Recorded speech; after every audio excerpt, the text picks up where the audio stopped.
इस कार्यक्रम के प्रायोजक हैं कृषि एवं किसान कल्याण मंत्रालय, भारत सरकार। जोखिम से निकल कर फसल आए, सुरक्षित हो जाए, फसल बीमा से हर किसान अब आत्मनिर्भर हो जाए। संकट के समय प्रधानमंत्री फसल बीमा योजना किसानों के लिए वरदान है। अब सूखा पड़े या बाढ़ आ जाए कोई डर नहीं, अब ओले पड़े या कीट पतंगे फसल खा जाए कोई फिक्र नहीं, क्योंकि हमने लिया है प्रधानमंत्री फसल बीमा। बुआई से फसल कटाई तक हर जोखिम का दावा, न्यूनतम प्रीमियम पर अधिकतम भुगतान का वादा। योजना से हर साल जुड़ रहे हैं 5 करोड़ से ज्यादा किसान। अब आपकी है बारी। नजदीकी कृषि कार्यालय, सहकारी समिति, बैंक शाखा, अधिकृत बीमा कंपनी या जन सेवा केंद्र में स्वेच्छा से करा सकते हैं पंजीकरण। फसल बीमा पोर्टल या फसल बीमा ऐप द्वारा भी कराया जा सकता है पंजीकरण। प्रधानमंत्री फसल बीमा योजना, आपकी फसलों का संपूर्ण सुरक्षा कवच। कृषि एवं किसान कल्याण मंत्रालय, भारत सरकार।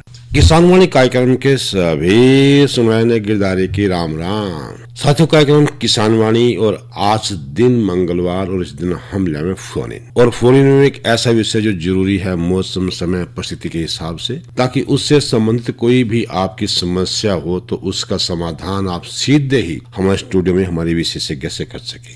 क्योंकि हमारे कार्यक्रम का उद्देश्य है कि जो हमारा किसान साथी है वो वैज्ञानिक तरीके से अपनी खेती करे, खेती पे आधारित उद्योग धंधे करे और एक अच्छी जो आय कमाए, कम लागत पे अधिक उत्पादन या उससे और अधिक उसकी आय दुगनी करना, ताकि इस देश का जो किसान है वो आर्थिक रूप से संपन्न हो। क्योंकि अगर देश का किसान आर्थिक रूप से संपन्न नहीं होगा तो देश की आर्थिक संपन्नता की कल्पना भी हम नहीं कर सकते। इसलिए हर मंगलवार को हम कार्यक्रम फोन इन लेके आए। तो इस कड़ी में जो आज का हमारा विषय रहेगा फल एवं सब्जियों का प्रसंस्करण। बातचीत में हिस्सा ले रहे हैं डॉक्टर उमा प्रजापति, जो सहायक प्राध्यापक है महाराणा प्रताप उद्यान विश्वविद्यालय करनाल के अंदर। उनसे बातचीत करेंगे वीरेंद्र भाई, और जो हमारा संपर्क सूत्र रहेगा 221-322। जो साथी कुरुक्षेत्र से बाहर के हैं या मोबाइल से संपर्क करेंगे उनके लिए एसटीडी कोड आवश्यक है, और एसटीडी कोड है 01744, यानी 01744 221-322। एक प्रार्थना स्वीकार करेंगे साथी कि विषय से संबंधित ही फोन करे, अन्य कोई फोन ना करें। क्योंकि जब विषय से हटके आप फोन करते हैं ना तो आपकी समस्या का समाधान होता है, और जो साथी उसे संबंधित समस्या चाहते हैं उनका समय भी खराब हो जाता है। तो साथियों से ये प्रार्थना रहेगी कि विषय से संबंधित ही फोन करे। विषय एक बार फिर बता दें कि फलों एवं सब्जियों का प्रसंस्करण। तो चलते हैं स्टूडियो में और करते हैं बातचीत शुरू। किसान वाणी कार्यक्रम सुनने वाले सारे बहन भाइयों ने वीरेंद्र भाई की राम राम। किसान भाइयों, जैसा आप जाने हैं आज है दिन मंगलवार, और इस दिन हमारा कार्यक्रम रहा है फोन इन, यानी फोन के माध्यम से आप स्टूडियो में उपस्थित हमारे विशेषज्ञ से संपर्क करके अपनी समस्याएं और सुझाव साझा कर सके हैं। इसके लिए हमारा नंबर रहेगा, किसान भाई नोट कर लें, 01744221322। फोन नंबर एक बार फिर नोट कर लें, 01744221322। और आज का हमारा विषय है फोन इन का फलों एवं सब्जियों का प्रसंस्करण, और हमारी विशेषज्ञ हैं डॉक्टर उमा प्रजापति जी, सहायक प्राध्यापक फसलोत्तर प्रौद्योगिकी विभाग, महाराणा प्रताप बागवानी विश्वविद्यालय करनाल से। डॉक्टर साहब, आपका हमारे स्टूडियो में स्वागत है। धन्यवाद वीरेंद्र जी। डॉक्टर साहब, जैसा आप जानते हैं कि ज़्यादातर हरियाणा जो है वो प्रसिद्ध है फसलों की खेती के लिए, और फसलों में मुख्य रूप से धान, गेहूं वगैरह खास माने जाते हैं। इसके अलावा और फसलें भी हैं, मक्का है, ज्वार बाजरा भी है। पर इसके साथ साथ बहुत से किसान भाई अब धीरे धीरे जो अपना रुझान रख रहे हैं इसमें फलों और सब्जियों की काश्त पे भी उनका ध्यान जो है अब बढ़ रहा है। तो उसमें एक बात जब आती है कि प्रसंस्करण की, तो किसान भाई कैसे समझे इस शब्द को कि प्रसंस्करण है क्या फलों और सब्जियों के लिए, जिससे उन्हें इसका ज्यादा से ज्यादा फायदा मिले। जी, तो सबसे पहले मैं नमस्कार करना चाहूंगी सारे किसान भाइयों और बहनों को। तो जिस प्रकार आपका पहला प्रश्न है, प्रसंस्करण होता क्या है? तो प्रसंस्करण इसमें जैसे आपका कोई खाद्य पदार्थ है, मान लीजिए फल या सब्जी है, तो उसको आप ज्यादा समय तक, लंबा समय तक रखने के लिए उसको या तो पकाते हैं बॉइलिंग करते हैं या विभिन्न प्रकार की आप तकनीकों का इस्तेमाल करते हैं जिससे उसकी जो शेल्फ लाइफ है वो बढ़ जाए, उसको प्रसंस्करण कहते हैं। विभिन्न प्रकार की तकनीकें आप यूज कर सकते हैं, जैसे फ्रीजिंग है, हीटिंग है, मतलब ज्यादा तापमान या कम तापमान दे करके आप उसको बहुत समय, लंबे समय तक उसका जो मौलिक स्वरूप है उसमें कोई परिवर्तन करें, मौलिक स्वरूप में आधारभूत ढांचा बदल दिया उसका किस तरह। जैसे मान लीजिए उदाहरण तौर पे, वैसे तो प्रसंस्करण जो होता है 3 प्रकार का होता है। एक पूर्ण प्रसंस्करण, फिर न्यूनतम प्रसंस्करण यानी थोड़ा सा मॉडिफिकेशन करेंगे, फिर होता है अर्ध प्रसंस्करण। अच्छा। तो ये भी आगे चलकर 3 प्रसंस्करण के भाग हैं। तो उसको मतलब उसका पूरा मूल ढांचा ही बदला जाता है। जैसे मान लीजिए टमाटर है, तो टमाटर को आपने विभिन्न प्रकार के व्यंजनों में तैयार किया और उसको लंबे समय के लिए रखने के लिए उसको सक्षम बनाया। मतलब एक आम बोलचाल की भाषा में कहें, ऑफ सीजन, जब हमारे पास टमाटर उपलब्ध नहीं है या मौसम नहीं है उसका, तो उस समय भी जो है आम लोग जो है उसको एंजॉय कर सकें, उसका लाभ उठा सकें। बिल्कुल, जिस प्रकार अभी आम नहीं आ रहे हैं, स्क्वैश बनाने का आपको मान लीजिए उसकी आइसक्रीम या स्क्वैश पीने का मन किया, उसका जूस पीने का मन किया, तो उसका कंसंट्रेट मार्केट में अवेलेबल होता है, तो उसको आप पी सकते हैं। अच्छा, उसके आधार पर हम इसको जो है इस्तेमाल कर सकते हैं, तो उसका फायदा इससे हमें मिलेगा ज्यादा से ज्यादा। जी बिल्कुल, उससे ज्यादा फायदा, बिल्कुल फायदा भी होगा, साथ ही उनकी आय में भी वृद्धि होगी, है ना। और जो उनका यहाँ एक जिक्र करना चाहेंगे, आपने आम का जिक्र किया। आम जो है फलों का राजा भी कहा जाता है। बिल्कुल। और आम लोग जो है इसको काफी लंबे समय से प्रयोग करते आए। बिल्कुल। चाहे उसको कच्चे रूप में पका करके, तो कच्चे रूप में सबसे इसका जो प्रसिद्ध व्यंजन बनता है वो है अचार। और वो पुराने समय से जो है दादी नानी, परदादी नानी बिल्कुल दौर से चलता आ रहा है। जी। तो वही प्रक्रिया जो थी, क्या उसमें परिवर्तन आया है उसमें? जी हाँ, बिल्कुल। प्रक्रिया नहीं, उसमें परिवर्तन आया है। उसको प्रसंस्करण का ही एक रूप है। पहली बात तो वो प्रसंस्करण का ही एक रूप है, बस उसमें परिवर्तन किया गया है ताकि वो जल्दी ना खराब हो, लंबे से लंबे समय तक चले। और हमने उनमें कुछ तकनीकों का इस्तेमाल किया है जिससे जो आम जनता है, जो आम महिलाएं हैं, वो भी समझ सकें कि इसको किस तरीके से रखा जा सकता है। जैसे मान लीजिए अभी आपने बताया पुराने समय से चला आ रहा है, पर आपने देखा होगा कि जैसे रंगों का फेड होना, रंग है ना, या तो फिर फफूंद लगना, तो हम इस तरीके की प्रक्रिया सिखाते हैं जिससे वो और लंबे समय तक चले, यानी वो खराब ना हो, उसे फफूंद वगैरह ना लगे। डॉक्टर साहब, एक फोन कॉल है, चर्चा हमारी जारी रहेगी। Phone call. हेलो। हाँ जी, नमस्कार जी। नमस्कार जी, आपका नाम? मैं बंसीलाल है जी, जमोड़ी। कहाँ से बोल रहे हैं? अम्बाला से। ठीक। हाँ जी, आपका स्वागत है कार्यक्रम में, अपना प्रश्न करें। ये देखो, जैसे बेमौसमे फ्रूट मिलते हैं ना जो से, हाँ जी, उसका कोई नुकसान तो नहीं है खाने में? जो फ्रूट मिलते हैं वो बेमौसमे आम मिल गया, मौसम है नहीं। आप फ्रूट जो कह रहे हैं, जो फ्रूट मिलते हैं, जो फ्रूट मिलता है ना बेमौसम, हाँ, उनका जो फ्रूट है उसको हम कैसे उपयोग कर सकते हैं? हम उसी पे बिल्कुल उसी पे बात कर रहे हैं हम।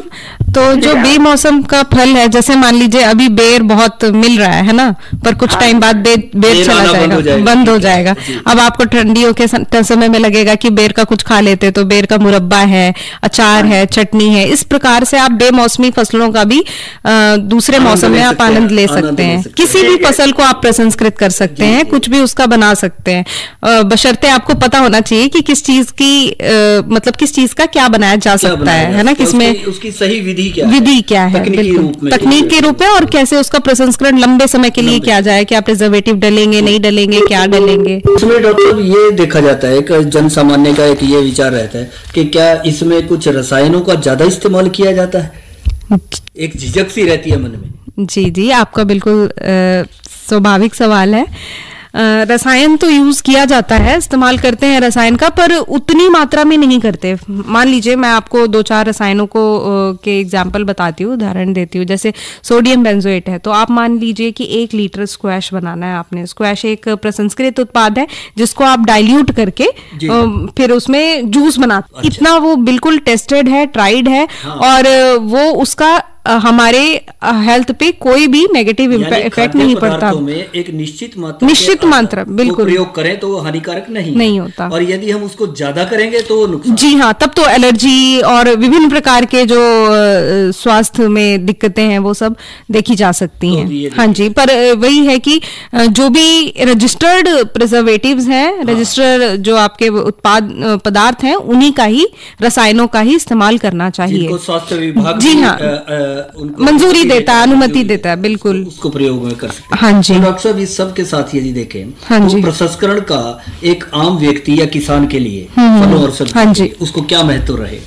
आम व्यक्ति के लिए सबसे पहली बात तो बेमौसमी फसलों का भी आप इस्तेमाल कर सकते हैं, जैसे कि मैंने बताया है ना। अगर आम किसान मान लीजिए अपना कोई भी उत्पाद उगा रहा है ना, वो खराब होने वाला है, तो उसको समय पर प्रसंस्कृत कर देगा तो उसको उससे लाभ भी मिलेगा और उसकी बचत भी होगी, बिल्कुल, और उससे मूल्य भी ज्यादा मिलेगा, बिल्कुल। तो ये जो कर रहे हैं, जिस तरह से करते हैं, किसान अपने खेतों में भी ऐसे प्लांट लगा सकता है? बिल्कुल लगाते ही हैं। जैसे किसानों ने अभी का मैं आपको उदाहरण देती हूँ, अभी टमाटर सबसे ज्यादा बिक रहा है ना। आपने देखा होगा सड़कों के किनारे भी, मंडियों में टमाटर का नुकसान बहुत तेजी से हो रहा है ना। 10 रुपए हो गया, 10 रुपए, या अब अगर मान लीजिए बल्क में आप लेंगे, ज्यादा लेंगे तो आपको 3-4 रुपए किलो भी टमाटर मिलेगा, और यही आप जुलाई अगस्त में चले जाइए 200 रुपए किलो टमाटर भी मिलेगा। तो इसका सबसे अच्छा तरीका है कि आप उसको प्रसंस्कृत कर दीजिए, उससे आपको लाभ भी मिलेगा और लॉस भी कम होगा। डॉक्टर साहब, चर्चा हमारी जारी रहेगी एक फोन कॉल के बाद। हाँ जी, हेलो हेलो हेलो, नमस्कार जी। नमस्कार जी। नमस्कार जी। हाँ जी, अपना प्रश्न करें। हेलो, आम चल रहा, पपीता चल रहा,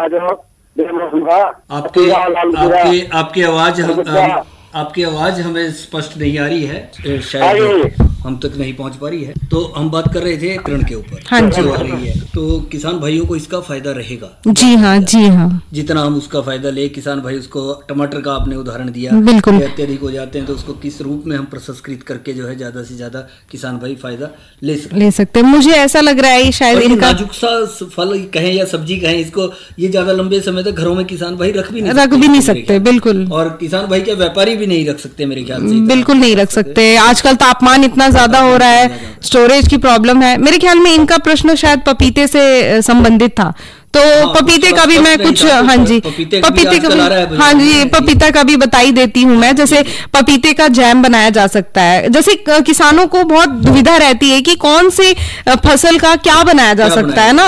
अभी आपने शायद मेरे ख्याल में पपीते का जैम सुना नहीं होगा, नहीं सुना है ना। बिल्कुल, जैम बहुत स्वादिष्ट सुना है। कच्चे पपीते की जो चेरी होती है, टूटी फ्रूटी, जो आपके स्क्वैश में डलती है ना, लाल पीली हरी, वो टूटी चेरी जो होती है वो पपीते के, कच्चे पपीते से बनती है। अच्छा, वो कच्चे पपीते से, बिल्कुल। हाँ जी, पपीते से ही संबंधित था शायद इनका। ये बलदेव सारसा जी से थे। हाँ जी, बेमौसम में जो पपीता और आम जो आ जाते हैं, कैसे प्रयोग में करें बस। तो एक तो संपर्क सीधा नहीं हो पा रहा था। हाँ जी, हमारे पास प्रश्न पहुंची है बलदेव सारसा जी यही जानना चाह रहे हैं। मुझे पपीता सुनाई दिया इसलिए। तो और आम कैसे प्रयोग करें? आम के भी मैं आपको बताऊंगी तो आपको हैरानी होगी। 20 से ज्यादा उत्पाद बनते हैं, और 20 तो मैं सिर्फ कच्चे के बता रही हूँ, कच्चे आम से लेकर के पके आम तक के विभिन्न प्रकार के। बिल्कुल, पल्प तो हमारा एक्सपोर्ट भी होता है भारत से, है ना। तो जिसके भी जो भी आम उत्पादक हैं वो बिल्कुल भी चिंता ना करें, अपने आमों का वो प्रसंस्करण कर लें। अगर उनका आम खराब हो रहा है तो स्पंजी टिश्यू या बहुत विभिन्न प्रकार की समस्याएं आती है आम में, अल्फोंसो में, या जो दूसरा अल्फोंसो तो खैर बहुत, दशहरी और ये सफेदा, इसमें बहुत लंगड़ा में बहुत सारी समस्या आती हैं। तो फिर उसको प्रसंस्करण से आप उसको कम कर सकते हैं, उसको मतलब उसका यूज कर सकते हैं, बिल्कुल। तो जैसा अब चल रहा है, यदि हम आम की बात कर रहे थे, हाँ जी, तो इसके या और दूसरी सब्जियों को हम देखें तो कैसे प्रसंस्करण करेंगे, चर्चा हमारी जारी रहेगी। हम बात कर रहे थे दूसरे फलों की और सब्जियों के प्रसंस्करण के लिए जो है, इसके लिए क्या बुनियादी ढांचा और यह मशीनरी की आवश्यकता जो है किसान भाई को जरूरत पड़ेगी? देखिए, जब हम प्रसंस्करण की बात करते हैं तो सबसे प्रमुख आती है मशीनरी, क्योंकि बिना मशीनरी के हम उसको प्रसंस्कृत कर नहीं सकते हैं। तो शुरुआत होती है सफाई से, वॉशिंग से, क्लीनिंग से। तो अलग अलग यूनिटें होती हैं, तो उसमें सबसे पहले सफाई करते हैं, कटाई करते हैं, पल्पिंग या जूसिंग मशीन होती है, बास्केट प्रेस वगैरह मशीनें आती हैं, उससे आप जूस को निकालते हैं। यदि आपको उसका पल्प निकालना है तो पल्पिंग मशीनें भी आती हैं, है ना। उसके बाद आप बड़े बड़े स्टीम जैकेट कैटल होते हैं, जिसमें आप विभिन्न प्रकार की सब्जियों को थोड़ा ज्यादा तापमान में पका सकते हैं, कंसंट्रेट कर सकते हैं, तो अलग अलग तापमान में। और ये तो रहा ज्यादा तापमान की बात। यहाँ कम तापमान के लिए भी आपको रेफ्रिजरेशन यूनिट्स होती हैं, कोल्ड स्टोरेज होते हैं, रेफ्रिजरेशन यूनिट होती है, फ्रीजिंग चैम्बर्स होते हैं, डीप फ्रीजर्स होते हैं। इस तरीके से जैसे आपने फ्रोजन मटर, तो आप जानते ही अभी तक मटर मिल रहे थे, अब जिसने भी फ्रोजन करके उसको रख लिया होगा वो 100 रुपए किलो भी, बिल्कुल सफल के नाम से 100 रुपए किलो भी बिकेंगे वो मटर जो है। ये जो प्रश्न था हमारे पास डॉक्टर साहब, ये कुलवंत हमारे किसान भाई हैं अमीन से, जानना चाह रहे थे कि टमाटर का प्रसंस्करण कैसे करें, जो हमने बात ही जहाँ से जी बिल्कुल तो उसी पर बात आ गई। टमाटर के तो विभिन्न प्रकार के प्रसंस्कृत उत्पाद हैं, है ना। आपने सूप पाउडर तो सुना ही, सूप है ना, टोमेटो सूप पाउडर, जिसको भी पाउडर का जिक्र किया, बड़ा अच्छा जी हाँ शब्द आपने इस्तेमाल किया प्रसंस्करण के नजरिए से। हाँ जी, हाँ जी। क्या टमाटर को अत्यधिक है, किसान भाई इसको सुखा करके पाउडर रूप में अपने पास रख सकते हैं? बिल्कुल रख सकते हैं। देखिए, जब भी ये कुछ दो चीज जिसके लिए हम तकनीकी जानकारी बोलते हैं, इसी को तो तकनीकी जानकारी बोलते हैं। जो सब्जियां हैं उनको लगभग 8% मॉइस्चर जो होता है, आर्द्रता इतनी रहनी चाहिए पाउडर में, 8%, बस बहुत कम है ना। मतलब 100 से लेकर यदि आपका पानी 100% है तो आप उसको 8% तक लाना है, बाकी जो 92% है वो आपको उड़ाना है, उतना पानी आपको उड़ाना है। तो उसको करने के लिए आप एक तो सन ड्राइंग यूज कर सकते हैं, मतलब धूप में सुखा सकते हैं, जो परंपरागत तरीका है। बाकी बड़े बुजुर्ग जो किया करते हैं घरों में, पुदीने के पत्ते सुखा लिए, बिल्कुल सुखा लिया, मेथी सुखा लिया, हाँ जी।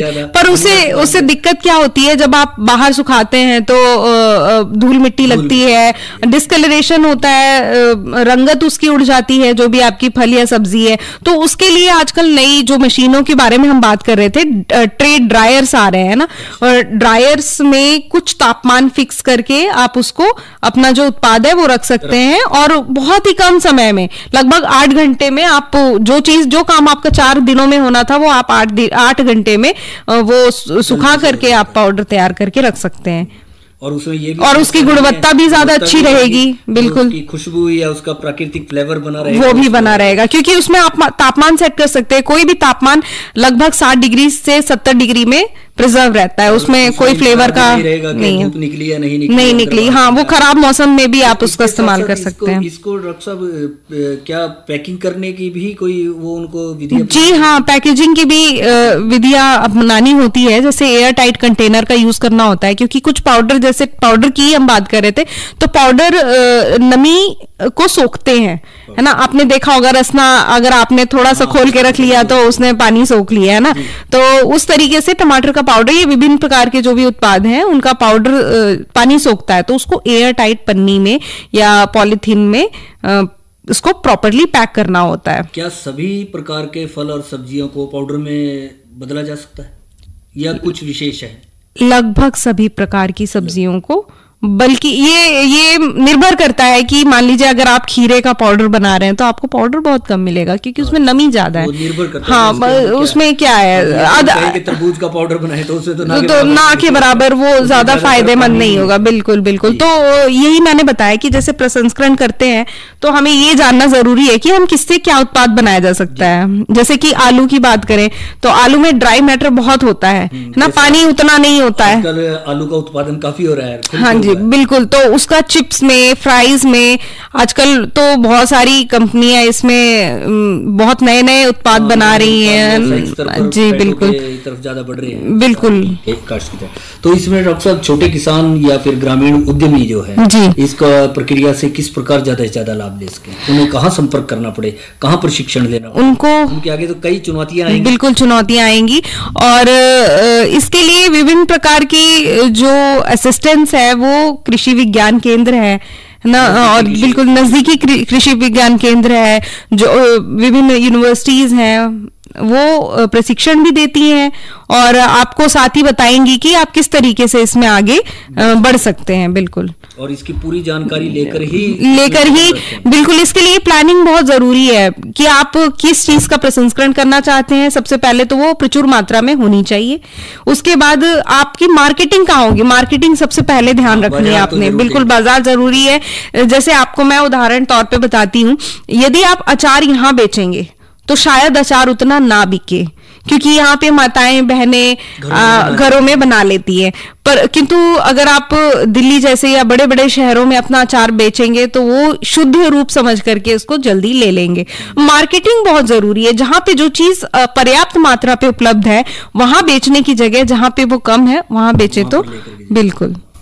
और इसके साथ साथ डॉक्टर साहब, फलों और सब्जियों के प्रसंस्करण में उसकी गुणवत्ता को पूर्ण रूप से बनाए रखने की जी हाँ, और किन किन खास बातों का या सावधानियों का ध्यान रखना पड़ेगा? देखिए, विभिन्न प्रकार की प्रसंस्करण तकनीकें हैं। हेलो, हाँ जी डॉक्टर साहब, नमस्कार जी। नमस्कार जी, आपका नाम? मैं जी कुलवंत बोल रहा, गाँव अमीन से, जिला कुरुक्षेत्र जी।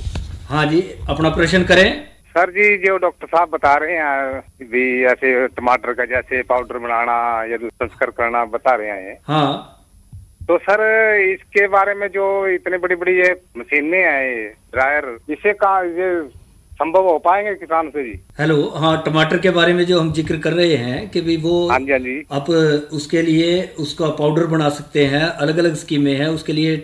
जो आपके नजदीकी कृषि विज्ञान केंद्र हैं वहां से आप संपर्क कर सकते हैं। आपको इनके बारे में कहाँ से प्रशिक्षण मिलेगा, किस तरह से आप तैयारी कर सकते हैं, वो जानकारी आपको वहां से मिल सकती है। जैसा डॉक्टर साहब अभी जिक्र कर रहे थे कि जो भी है हर जिले में कृषि विज्ञान केंद्र हैं, ना केवल टमाटर के बारे में डॉक्टर साहब ऐसे ही है, और दूसरे फल सब्जी जिनके है उनके बारे में आप जानकारी ले सकें। और दूसरी बात है तो आपके नजदीक में जो महाराणा प्रताप बागवानी विश्वविद्यालय है वहां पर भी जाकर के आप जो संबंधित अधिकारी हैं उनसे मिलकर भी आप इस विषय पे जानकारी ले सकते हैं कि ज्यादा से ज्यादा।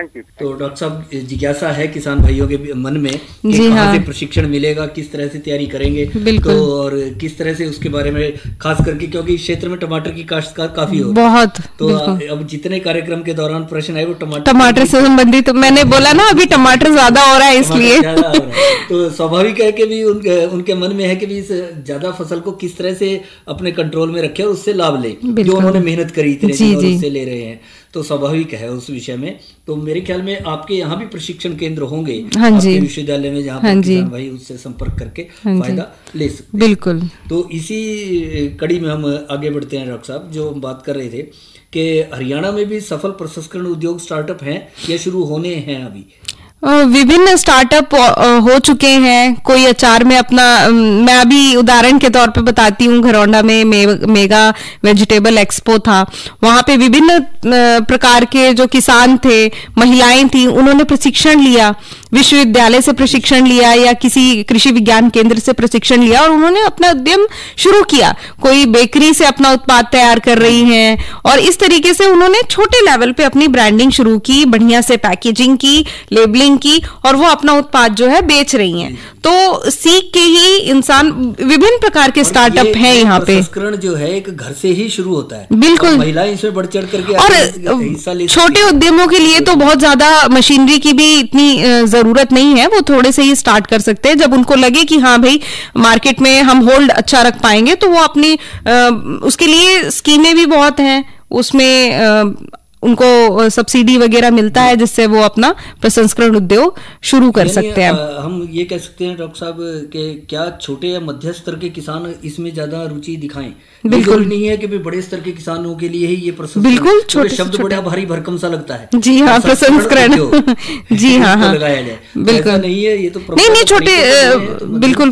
मैंने आपको बताया ना कि यदि जैसे टमाटर है, टमाटर इतने उगा रहे हैं, है ना, अगर 20-25 किलो टमाटर भी वेस्ट हो रहा है तो उसको सुखा करके पाउडर बना ले, प्यूरी बना ले, वो अपने स्तर पे भी उसको लंबे समय तक रख सकते हैं, आस पड़ोस में बेच सकते हैं कि प्यूरी तैयार है, 200 रुपए किलो टमाटर क्यों लोगे, हमसे प्यूरी ले लो, है ना, बस वो कुछ तकनीक आपको ध्यान रखनी है।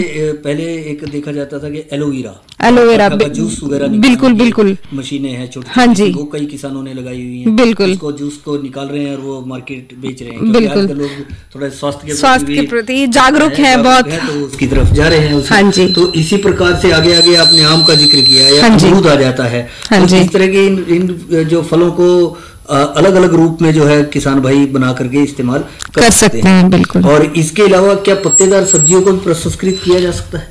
बिल्कुल, हाँ, इसका पाउडर में कन्वर्ट किया जाता है। आजकल विभिन्न प्रकार की कंपनियां हैं जो उसको पाउडर में बेच रही हैं, बोलती हैं एंटीऑक्सीडेंट ज्यादा होता है, ये इससे एंटी कैंसरस होता है, इसको पानी में मिलाकर सुबह सुबह जो लोग जूस के तौर पे पीते हैं, सूप में बहुत अच्छा यूज होता है इसका, पालक का सूप हो गया, इस तरीके से बिल्कुल इसका यूज है, टैबलेट्स के फॉर्म में है। तो बिल्कुल हाँ जी, टैबलेट्स के रूप में भी कन्वर्ट किया जा रहा है इनको, गोली के रूप में, हाँ जी, कि फाइबर ज्यादा होता है ना इसमें। विभिन्न प्रकार से देखा जाए तो जब भी किसान भाइयों के पास जी ये उत्पाद उनके अधिक हैं, चाहे फल के रूप में है, सब्जी के रूप में है, समय के साथ तो वो उससे लाभ ले रहे हैं, बिल्कुल बाजार में जो भाव मिल रहा है, परंतु प्रसंस्कृत करके उसको रखेंगे तो मूल्य वृद्धि के रूप में उससे ज्यादा से ज्यादा फायदा लंबे समय के लिए भी और आय में भी उसका उपयोग किया जा सकता है। बिल्कुल। और सबसे बड़ी बात तो जैसे प्राकृतिक आपदा, उसमें सबसे ज्यादा इस्तेमाल प्रसंस्कृत उत्पाद ही होता है, आपको पता है ये बात, पैकेज बिल्कुल पैक्ड फूड यूज होता है। तो आप किसानों से मेरी यही अनुरोध है कि वो नई तकनीकों का इस्तेमाल करें, ज्यादा से ज्यादा अपना जो उनका उत्पाद है उसको प्रसंस्कृत करें और लंबे समय के लिए। तो इस सब जानकारी के लिए डॉक्टर उमा प्रजापति जी आपका बहुत बहुत धन्यवाद। आकाशवाणी कुरुक्षेत्र का भी मैं बहुत बहुत धन्यवाद करना चाहूंगी। वीरेंद्र जी, आपका बहुत बहुत धन्यवाद। नमस्कार। इस कार्यक्रम के प्रोजेक्ट थे कृषि एवं किसान कल्याण मंत्रालय, भारत सरकार। अरे क्या कर रहा है? इधर इधर इधर हम बोल रहे हैं तेरे बीजू का। पुतला बोल रहा है? पक्षियों से तो हम खेत को बचा लेते हैं, पर इन घातक रसायनों से कैसे बचाएं? मतलब? देख बेटा, तू जो ये अंधाधुंध रसायन मिलाता है ना, मिट्टी की सेहत बिगड़ने लगी है, और जब माटी ही कमजोर पड़ जाएगी तो उपज कैसे सेहतमंद होगी? अरे पहले ऐसा नहीं था, पूछना अपने बड़े बुजुर्गों से, कैसे फसल लहलहाती थी, शुद्धता झलकती थी। हाँ, माटी भी तंदुरुस्त और लोग भी। अरे अब पहली वाली बात कहाँ? पर अब तो सब यही डाले हैं। सब नहीं, आज भी लाखों जागरूक किसान परंपरागत विधि से फसल उगा रहे हैं, खर्चा कम और उपज की कीमत भी बेहतर पा रहे हैं। सच है? रे बेटे, एक्सपीरियंस से बता रहे हैं, धूप में बाल सफेद नहीं किए हैं। हाँ। ठीक है भाई, मैं भी आज से जैविक खेती शुरू करूंगा। माटी से प्रेम की परंपरा है, परंपरागत खेती। किसानों में आज का विषय था फलों एवं सब्जियों का प्रसंस्करण। बातचीत में हिस्सा ले थे डॉक्टर उमा प्रजापति और बातचीत कर रहे थे वीरेंद्र भाई। इसके अलावा आज का किसान वाणी कार्यक्रम समाप्त हुआ। कार्यक्रम के सभी सुनाने गिरदारी की राम राम।